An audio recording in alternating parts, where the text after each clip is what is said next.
The B.rad podcast is brought to you by MoFo, male optimization formula with organs to boost testosterone.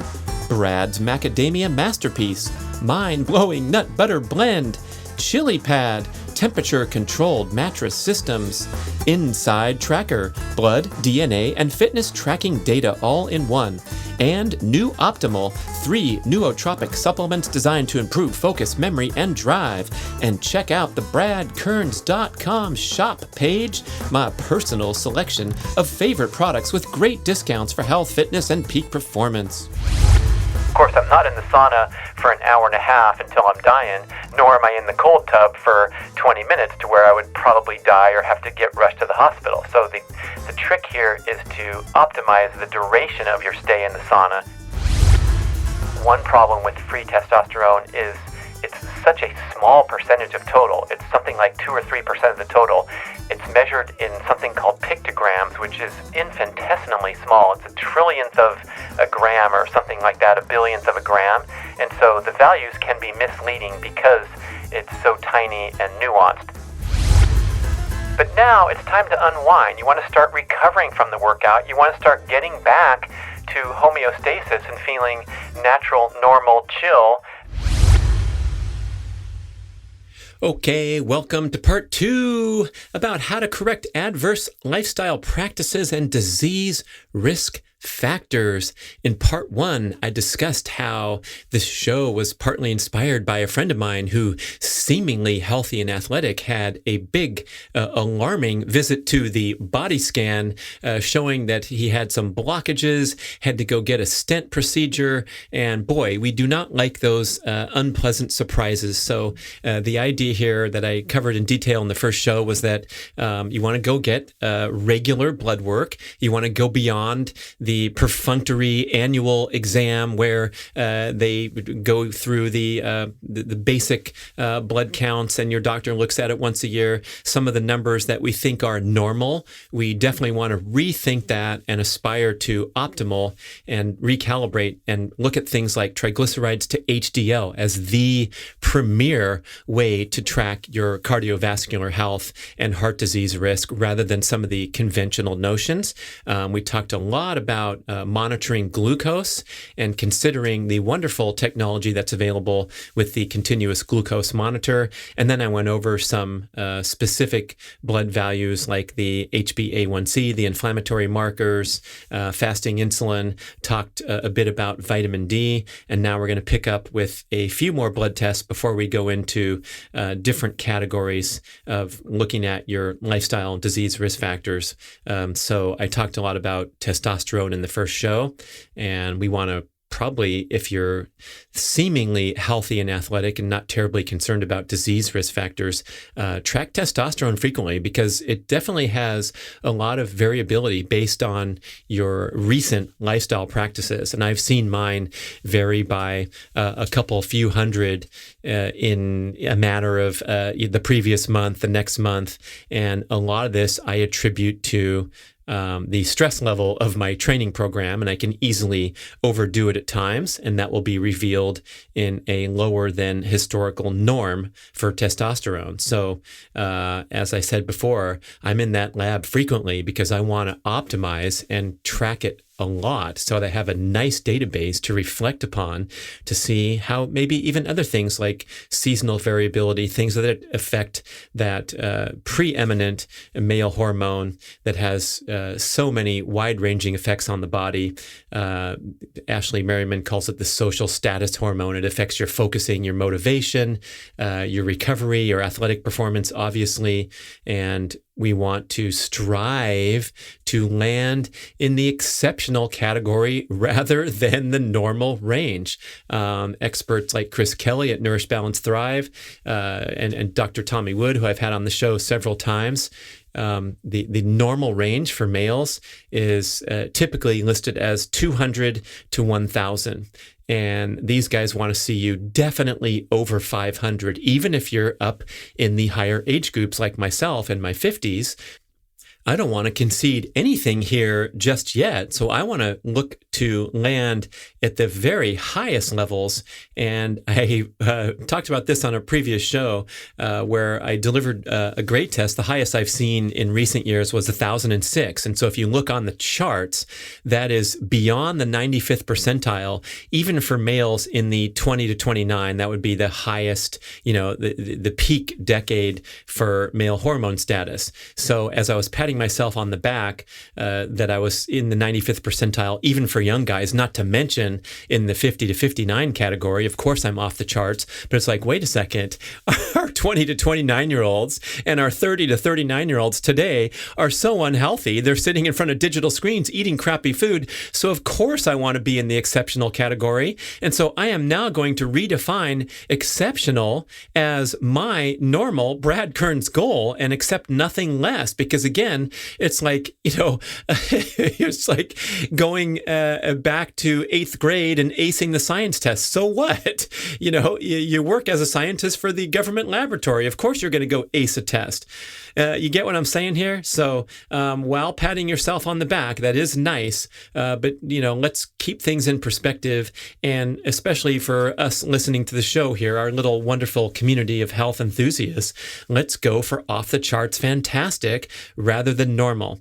So Chris Kelly, Tommy Wood, mentioning that serum testosterone levels of over 500 is definitely what we're looking for here.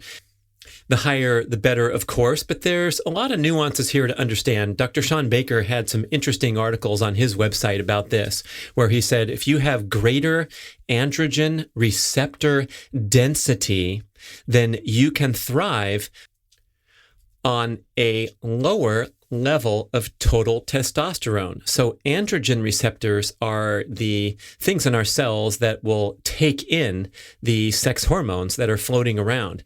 And how do you build your androgen receptor density? That's right, through strength training, especially in the lower body, because the lower body muscles have more receptor density than upper body. So if you're doing squats, deadlifts, doing that crazy stuff that Dr. Sean Baker, a supreme physical specimen who's set world records in the Concept 2 rowing contest, right? The calibrated rowing machine.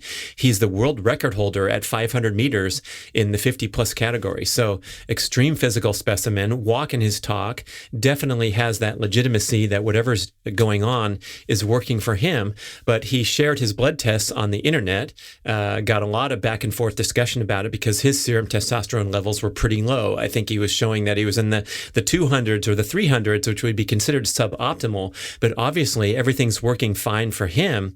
And he contends that he has so much receptor density that what little testosterone, whatever numbers being produced or measured in the bloodstream, he's getting everything he needs to perform and recover optimally. So we can look deeper. If you feel fantastic and you're setting world records, your male sex hormone status is probably okay.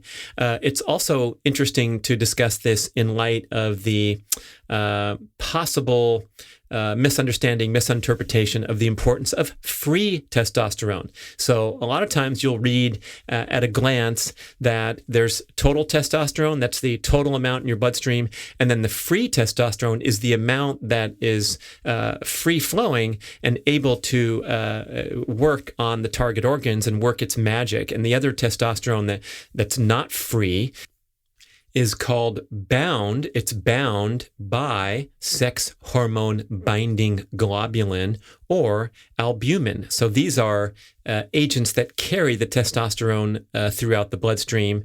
And then if it's released, it's going to be measured as free testosterone. And if it's bound, it's going to contribute to the total testosterone number. So a lot of people have inaccurately obsessed with free T as being the end all and not worrying about the serum testosterone as much.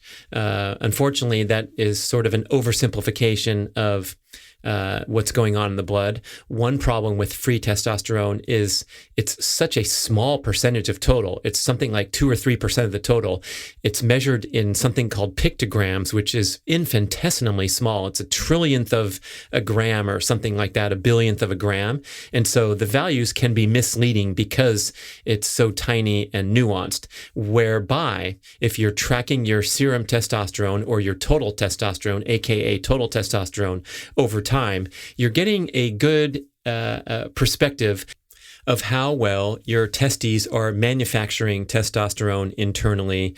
Obviously, I'm speaking mostly to the male here, but testosterone is extremely important for female health and vitality as well. It's just that they have values 20-to-1 lower than men. But if female testosterone values are off, you're going to have those same symptoms of lethargic, poor recovery from exercise, inability to focus, low motivation, things like that. So hang in there, females, and listen to the story. We want to have good sex hormone status. So obsessing on free T at the expense of looking at your serum T is maybe not a good idea. There's also this flawed understanding of the sex hormone binding globulin number. Now, if you have an inverse relationship between sex hormone binding globulin and free testosterone, right? The lower the sex hormone binding globulin, the higher the free testosterone. People are going to make this inference that if you can lower the SHBG, as it's called, you will get a boost in free T and you will improve your male sex hormone status. It's not that simple. And in fact, low sex hormone binding globulin is strongly associated with poor general health. This is seen in people that are ill and feeble. And so a high sex hormone binding globulin can be indicative of many good things. For example, you are carrying a lot of testosterone around in the bloodstream. It's bound to sex hormone binding globulin, but available to work upon target organs when necessary. And if you feel great and you're performing and recovering and motivated and focused, that means your whole sex hormone system is working well and working optimally, and you can strive to see a high sex hormone binding globulin number, a high serum testosterone. Again, no misunderstanding there. The higher, the better. That means your body's producing plenty, and we want to be on that high in the range of 200 to 1,000 because we're comparing ourselves against pathetic average.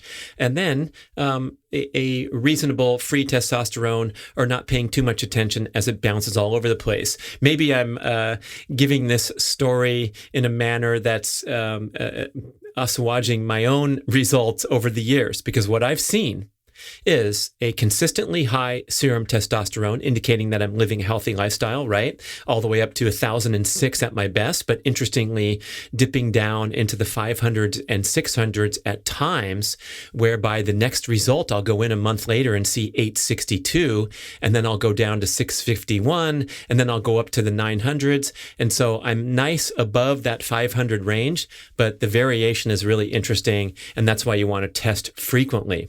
So I'll see high serum testosterone, a free T that bounces all over the place, including occasionally below the normal range, even though my serum testosterone is high.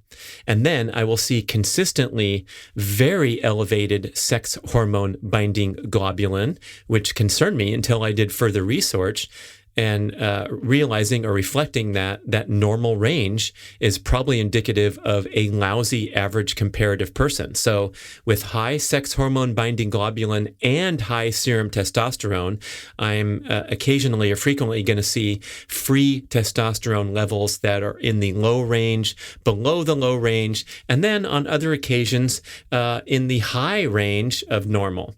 And so with that thing bouncing around so much and wondering what's going on, I'm reflecting on the idea that this free T is such a small sliver and measured in pictograms that I'm maybe not going to concern myself as much with free T as I am with serum T, and not concerned at all that the sex hormone binding globulin is outside the quote unquote normal range.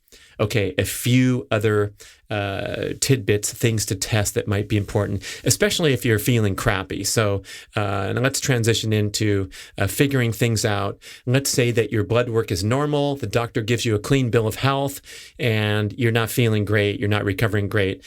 One cool test you can do is the salivary cortisol test, way better than a blood value and a single snapshot.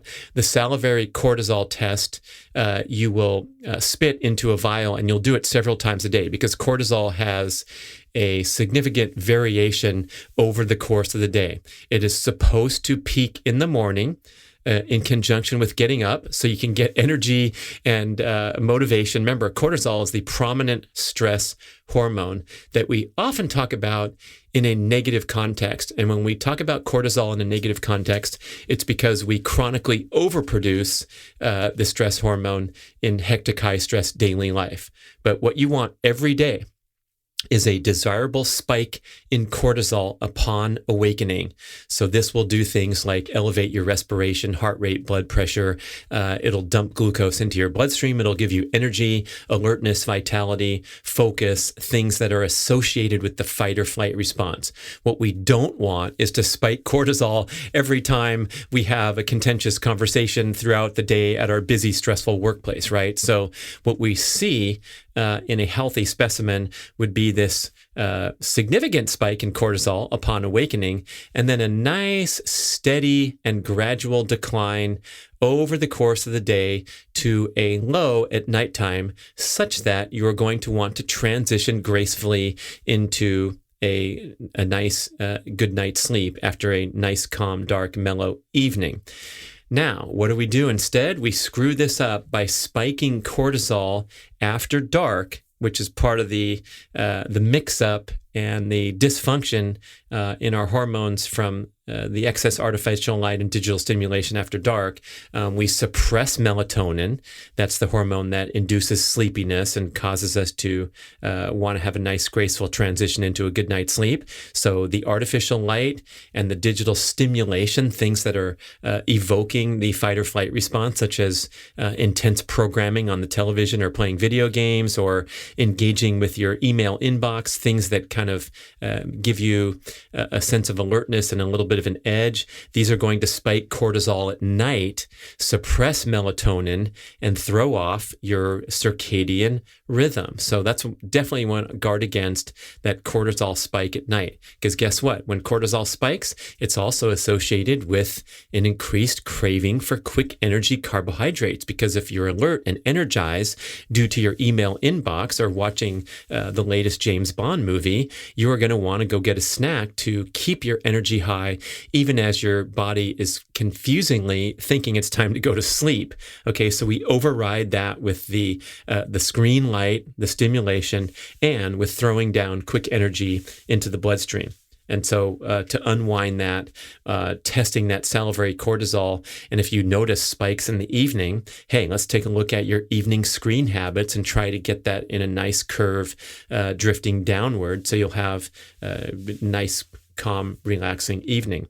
There's an assortment of thyroid panels, and it's so confusing and complex. It goes way beyond the typical testing that you see on a routine blood test. So I strongly encourage you to listen to some of L. Russ's podcasts on the subject of thyroid. You can search for those on the Primal Kitchen podcast channel, newly renamed, used to be Primal Blueprint podcast, but we have over 1,000 shows in archive. And she goes into extreme detail about how you need to look deeper and further than the normal values and testing things, not only just the typical T3 value, but the reverse T3 and the T4, and knowing how some of the normal ranges might be confusing. So if you feel like things aren't working right, even though you're a healthy person, let's go deeper. Let's look at the thyroid panels, find a good functional medicine physician, educate yourself, because the typical blood test route out. And what you're going to find through typical mainstream medicine is just really going to scratch the surface when it comes to functionality and feeling better and performing better. Looking at disease risk factors, they do a wonderful job on that. But this is just taking the next step. And NourishBalanceThrive.com, those guys are doing great work. And if you participate in that program, oh my gosh, they will take you deep, deep into these alternative testing, the Dutch hormone panels. You will get packages sent where you're going to do blood tests, saliva tests, stool tests, urine tests, everything under the sun.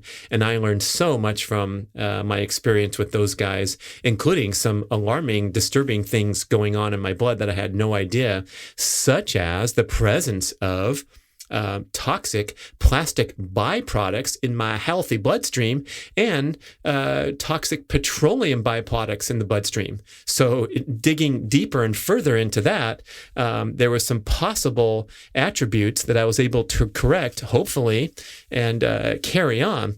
The plastic was believed to be there due to me possibly drinking a lot of those disposable plastic water bottles, especially when they might have been heated up and then, cooled overnight. So if I'm carrying around a little bottled water in my car and it sits there through the afternoon, it warms up, the plastic will leach into the water due to the heat, which, extreme heat can occur in a parked car.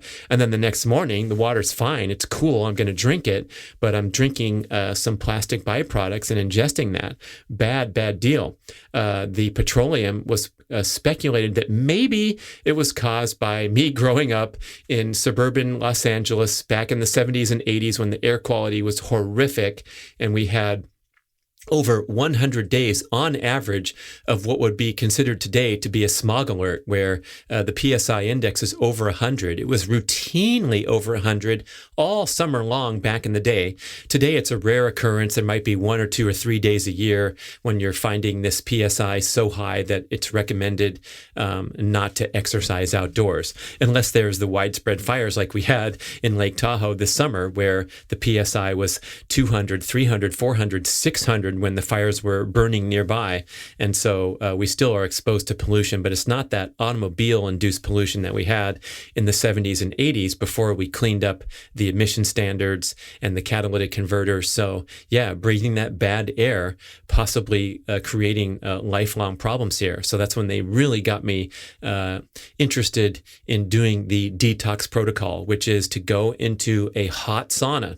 And I have my wonderful Almost Heaven sauna. You can learn about that more at almostheaven.com. Tell them I sent you, and they'll give you a discount on these home barrel saunas that are easy to assemble. And you can have this wonderful temperature therapy at your disposal right there in your backyard or even in your garage. They have smaller units, bigger units. I have some wonderful social times centered around the sauna use, and I really recommend it. But what I did was go deep into these detox protocols where I would heat this sauna up super hot. I'd run a double cycle on the heater and get that thing up over 200 degrees. Don't try this at home. Most saunas that you see in a health club setting or a spa setting are around 170, but I know what I'm doing. So I'd get that thing super hot. I'd go in there and proceed to do some immediate push-ups and squats to elicit profuse sweating as soon as possible. Yeah, then I'd lay there and relax and enjoy the sauna. But the goal is to sweat profusely, and that has all kinds of health benefits, especially the emission of these heat shock proteins, right? So your body's under extreme temperature stress, and what you get is a hormetic response where everything fine-tunes and you get an assortment of health benefits. You get an improvement in immune function, you get an anti-inflammatory effect, you get an antioxidant boost, all these things in response to the extreme stress of heat, right? Your body responds to stressors in a similar way jumping into the cold tub elicits all these positive benefits overall. But of course, I'm not in the sauna for an hour and a half until I'm dying, nor am I in the cold tub for 20 minutes to where I would probably die or have to get rushed to the hospital. So the trick here is to optimize the duration of your stay in the sauna so you don't feel like crap getting out. And yes, I have overdone it on a couple memorable occasions where I didn't feel so hot after being hot for so long. So I'm going in there, I'm doing the exercises, I'm prompting the profuse sweating, and then I'm getting out after maybe it's a total duration in there of 15 minutes, maybe 20 minutes. And maybe for the next person, it's 5 or 10 minutes that's going to do the trick. And then after I'm covered in sweat, I immediately jump over to the shower and scrub my skin aggressively with Dr. Bronner's or a really high quality natural Castile soap. And so that is the detox protocol that I've followed. Sweating is obviously one of the main pathways for detoxing, and I'm doing the best I can to get this nasty stuff out of my bloodstream that may be caused from breathing pollution, whatever. And arguably, a lot of us would probably do this deeper testing like you see with Nourish, Balance, Thrive, and come up with some adverse factors from living in hectic, high stress, increasingly toxic modern life. So do what you can, especially staying away from plastics anywhere near your food and drink. And on that note, you can also try to clean up your home environment by using eco-friendly cleaning products, laundry detergents, things like that. There's so many great brands out there now. Mrs. Meyer's is stuff that I like to buy. They make dish soap, hand soap, and household cleaning products that are all made with natural ingredients. Dr. Bronner's soap, one of the greatest products ever invented, and that can be all manner of things to you. It can be your soap, your shampoo. I'll even brush my teeth with it once in a while. And again, just looking for natural products and staying away from anything that smells. That's a good rule of thumb. So if you have your wonderful laundry detergent that you bought after watching the commercial because your towels and clothes smell so fresh and clean, that's an indication that some adverse toxic estrogenic compounds are contained in the product. And if you look at terms like fragrance on the ingredient list, that is code for toxic chemicals. And I just heard another podcast discussing how this came to be decades ago. I think it was a loophole passed through the United States Congress that you can use the term fragrance to kind of get away from listing the exact chemicals that went into your perfume, your skincare product, or your detergent product. So anything that touches your skin, especially urgently, anything you ingest, you want to stay away from toxic chemicals and go natural. All right, so that's my pitch for cleaning up your home environment, your diet, and that concludes the section about blood tests and biomarkers. And then we get into subjective evaluations of your lifestyle practices and possible disease risk factors. One of them starts first thing in the morning. Do you awaken full of energy and enthusiasm and a positive attitude near sunrise, naturally, not needing an alarm? And if the answer is no, raise your hand. Let's rewind the clock and go back and look at your evening habits and especially your overall stress management habits. So the body is optimized to awaken full of energy, motivation, focus, a calm, relaxed, focused state of mind first thing in the morning. The sunrise is a very powerful catalyst for the circadian rhythm. That's the ultimate governing of the energy expenditure and metabolic function of all living things on Earth, and it has been for billions of years. So when we abuse or disregard the importance of aligning with our natural circadian rhythm, we do so at our peril. And the main mistake that we make these days is excess artificial light and digital stimulation after dark. So if you want to clean this up, strive to create an evening experience that is dark, quiet, and as mellow as possible, especially as the hours start to click away and you get closer and closer to bedtime. So if you want to watch the exciting, intense digital entertainment that you deserve after working so hard and having such a busy day, go ahead and try to prioritize that earlier in the evening, such that the final hour before bedtime will be more of a wind down, where you're reading quietly, walking the dog around the block in a nice quiet neighborhood, getting some outdoor fresh air, and then heading right into bedtime. So clean up that evening habits so that one day, I know it's a dream, but it's a possible dream, you can just pop up as the sun creeps through the blinds or the curtains, or maybe you don't even need curtains because you just pop up naturally because your circadian rhythm is so optimized. Can you imagine? Wow, pretty cool. Yeah, I know. People are out there doing that, like the transcriber time stamper of the show, my mom. No curtains, wakes up at whatever, 5:30, 6 a.m. every day, no complaints, no problems. So that's taking full advantage of the hormone optimization that occurs naturally when you awaken. So you're going to get that spike of cortisol that I talked about. You're going to get that suppression of melatonin, or the conversion of melatonin into serotonin. Serotonin, being that mood elevating hormone, will also kick into gear in conjunction with sunrise. And you're going to get that suppression of adenosine. The same thing that caffeine does, is it blocks the adenosine receptors. And adenosine is this neurotransmitter that builds and builds and builds over the course of the day. And when your adenosine is high, you feel drowsy, sleepy, and tired. And so that is supposed to peak in the evening at bedtime. And then adenosine will steadily drop overnight. And ideally, it will be low in the morning, so you don't have that groggy feeling. But if that's not happening, that's a sign that you can do further optimization of your circadian rhythm and really take advantage of the sun. The best way to take advantage of that sun is to get unfiltered direct sunlight first thing in the morning. So if you are a groggy, slow mover in the morning, get outside. It doesn't have to be a sunny morning with actual the fiery orb visible. It's any type of outdoor light, even if it's a cloudy, overcast day, is intense enough to facilitate these hormonal processes that make you feel alert and energized. Okay. Now, some other subjective factors to check and see if you're doing okay, or if you have areas that are of concern, are autoimmune flare-ups. So if you have things like sore joints, if you have skin issues, dry, patchy, red skin, mild arthritis here and there in the body, these are signs of autoimmune conditions, adverse functioning of the immune system. And as we've seen from the incredible rise of the carnivore movement, many people might want to try some dietary restriction to see if it has an impact, a quick impact on some of these autoimmune flare-ups.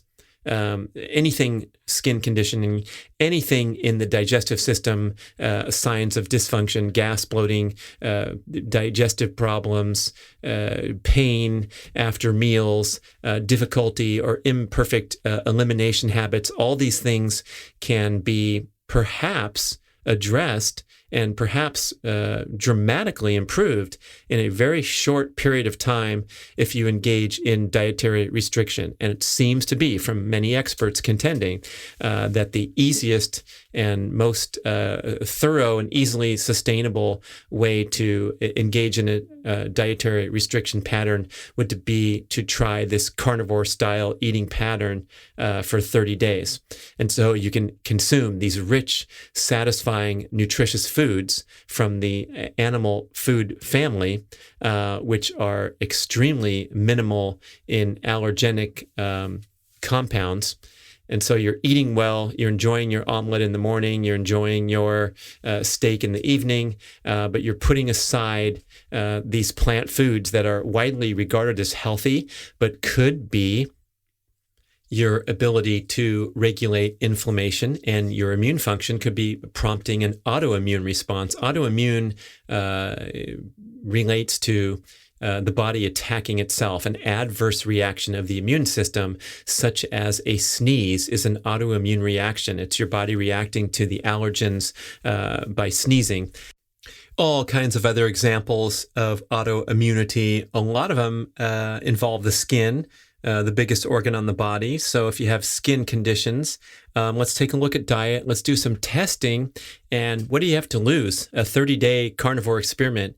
You can go look at meatrx.com and read these amazing success stories of people that, for whatever reason, reacting to their wonderful kale smoothie or their salad and get that stuff out of the diet. The body has a chance to heal, especially leaky gut syndrome, which is seen as the centerpiece to many disease patterns these days, finally coming into prominence as a medical condition and being widely accepted when just 2, 3, 4 years ago, people hardly even heard of it or knew what it was or were studying it. So dietary testing, super important.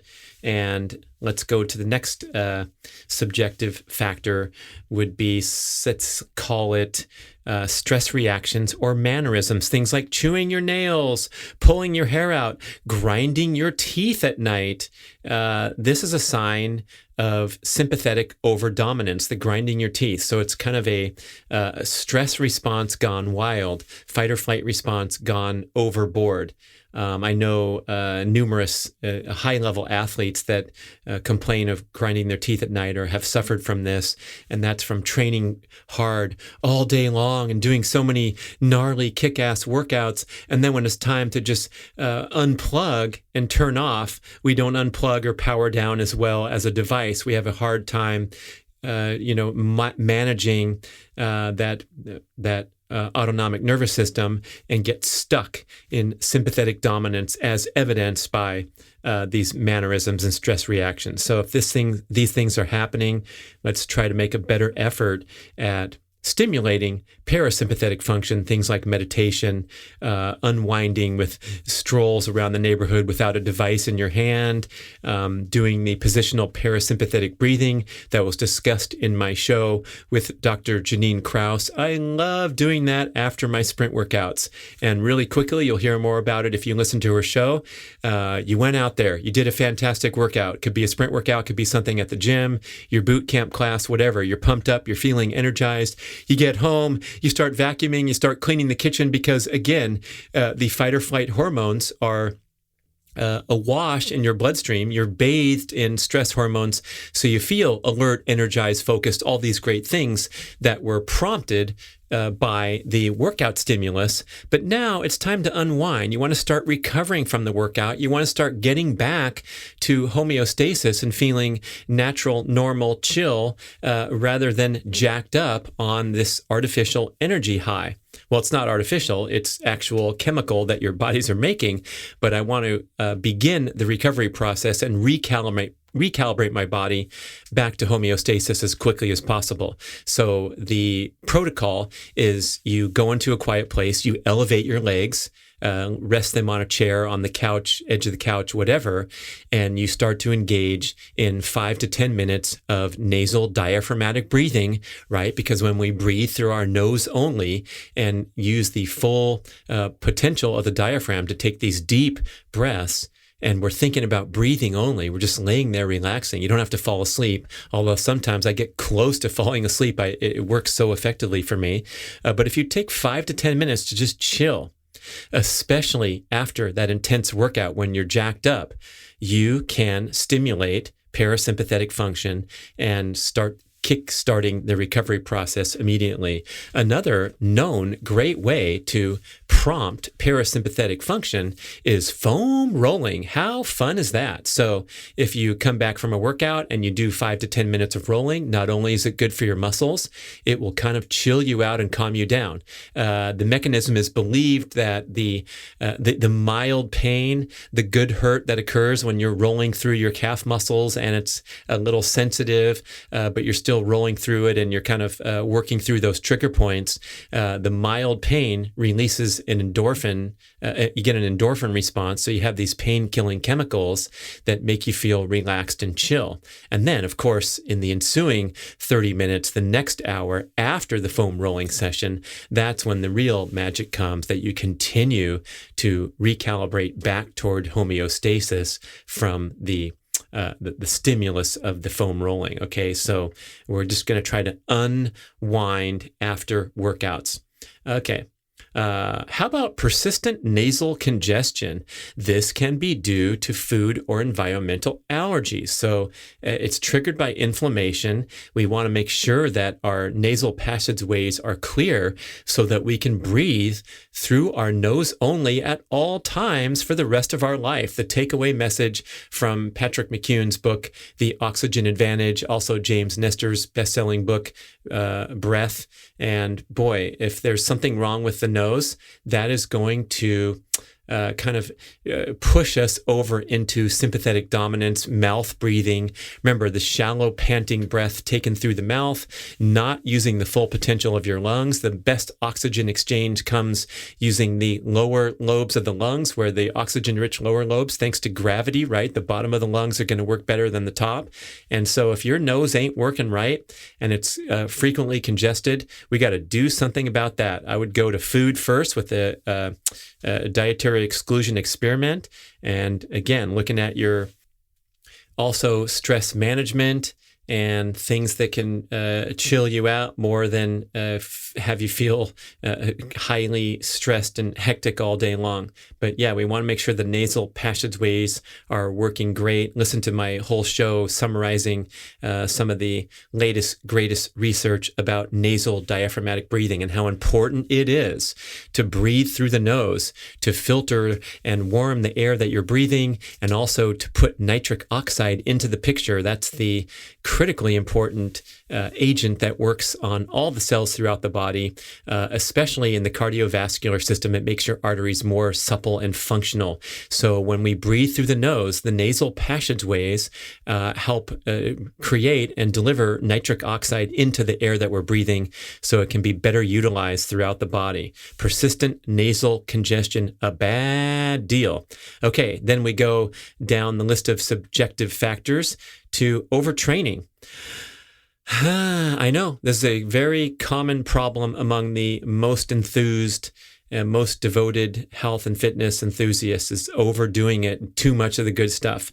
I continue to learn and struggle in this area as I have yet another injury relating to sprinting and high jumping. So I had so much fun over the summer of 2021 perfecting my high jump technique that I would get into a little bit of jumping every single day. Nothing serious, not a full-scale workout wearing spikes or what have you, but I was working on my technique so devotedly that I kind of failed to respect or appreciate the act of jumping off the ground and landing as quite a stressful event to the body. And so if you take 10 jumps or 20 jumps in a proper workout, and then the next day you do 5 or 10 or 15 more, it can definitely interfere with the recovery process and over-traumatize the involved muscles to the extent that, gee, my hamstring and my glute lock up. They send me the warning message or the violation, the traffic ticket, and take a long time to get back to 100%. So we got to be on high alert for overtraining at all times. It's such a bad deal.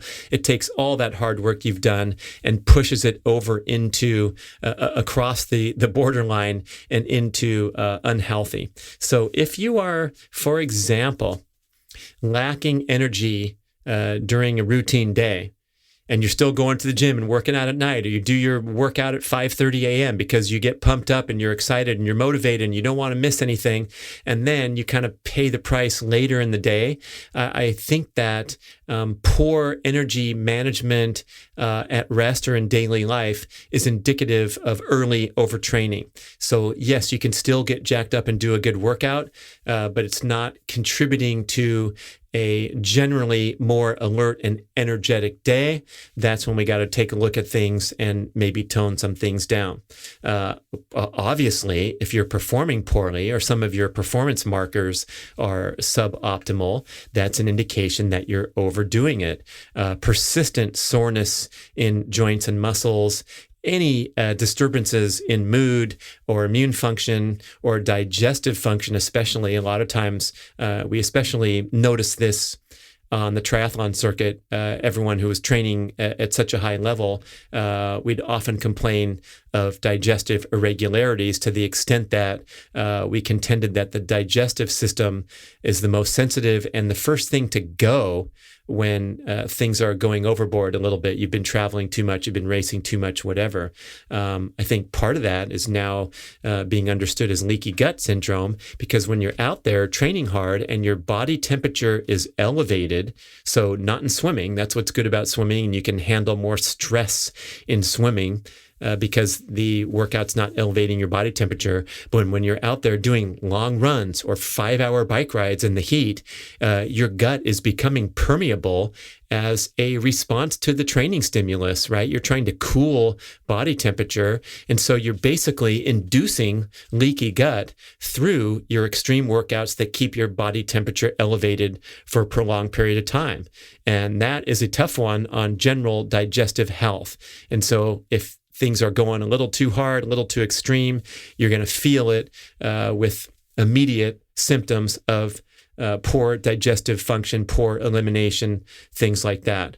I contend that for years, I had this direct association of extreme high stress, high impact workouts. So sprinting, jumping, and leaky pipes when I got home and later in the day. And it was for a couple reasons. One of them were plant toxins in my diet that I was reacting to. So I'd do the sprint workout, I'd have my wonderful salad thinking I was getting a 10 out of 10 score on all aspects of health.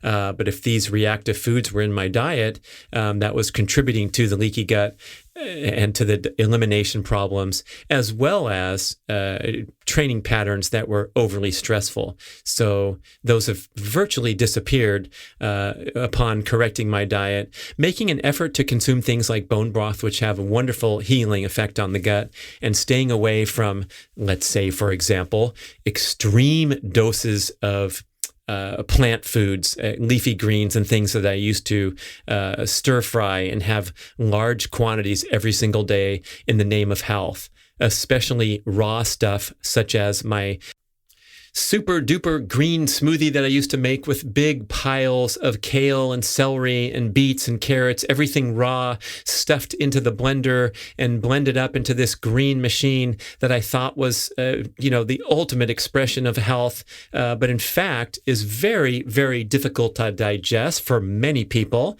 including myself. And I would have gas, bloating, transient digestive pain, and poor elimination in conjunction with slamming these smoothies, especially when I did high impact workouts that are traumatizing of the digestive system anyway. So I'm just mentioning things, subjective factors that, hey, if I went to the doctor and gave a blood test or what have you, nothing would show the association between the super duper green smoothie, the high impact sprinting and jumping workouts that I might be doing a little bit too many of, and this poor digestive health. So we got to take action here and look at the subjective factors. I think I've covered enough of those, and this wonderful show getting deep into that. And that means we're going to be going into part 3 next time, how to correct adverse lifestyle practices and disease risk factors. Thank you so much for listening. Hey, I'm sure you're going to have comments, questions, so throw them at me.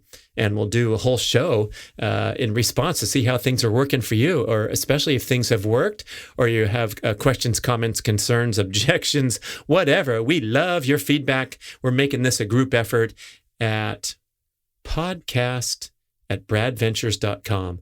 Podcast@bradventures.com. Easy email address to remember. Thank you so much for listening. Have a great day. Thank you for listening to the show. I love sharing the experience with you and greatly appreciate your support. Please email podcast@bradventures.com with feedback, suggestions, and questions for the Q&A shows. Subscribe to our email list at bradkearns.com for a weekly blast about the published episodes and a wonderful bi-monthly newsletter edition with informative articles and practical tips for all aspects of healthy living. You can also download several awesome free ebooks when you subscribe to the email list. And if you could go to the trouble to leave a 5 or 5-star review with Apple Podcasts or wherever else you listen to the shows, that would be super incredibly awesome. It helps raise the profile of the B.rad podcast and attract new listeners. And did you know that you can share a show with a friend or loved one by just hitting a few buttons in your player and firing off a text message? My awesome podcast player called Overcast allows you to actually record a soundbite excerpt from the episode you're listening to and fire it off with a quick text message. Thank you so much for spreading the word. And remember, be rad.